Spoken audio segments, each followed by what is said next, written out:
Regina King, she makes her directorial debut in One Night in Miami. Matt Parent shares his thoughts on the film in your Monday morning, check that, Monday Movie Musings.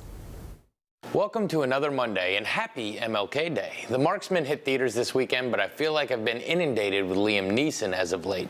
On the streaming front, we didn't have a film about Dr. Martin Luther King Jr., but we did have a film release surrounding an historical meeting between four other legends of that era.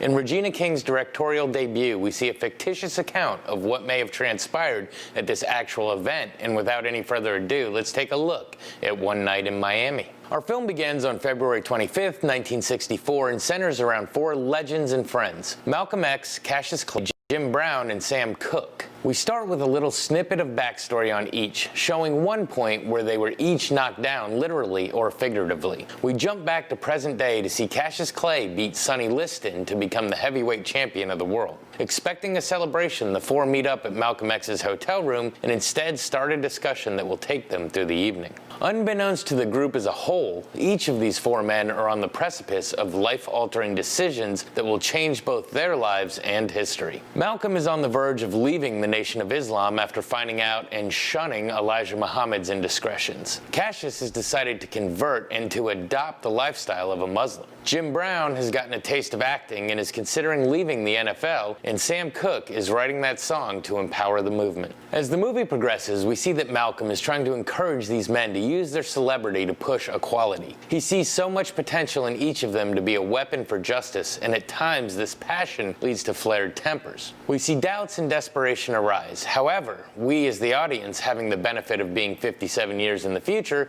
know exactly the end result and where these four lives went. Eventually, we see Cassius Clay indoctrinated into the NOI and his name changed to the moniker we're all more familiar with. We see Sam Cooke on The Tonight Show performing an extremely powerful song. We see the departure of Jim Brown from the NFL in pursuit of his future acting career, and we see the firebombing of Malcolm X's house a week before his eventual murder. All in all, we are awestruck watching what may have transpired that night and wondering how close to the truth this depiction is. So, what to say about this one? I find it fascinating that someone can take an event that only one person alive really knows what happened, and using before and after facts can construct a narrative that not only fits but is extremely entertaining.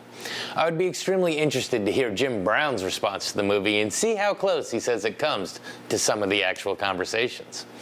Regina King nails it in her first stint in the director's chair, although to me she will always be affectionately Dana in Friday.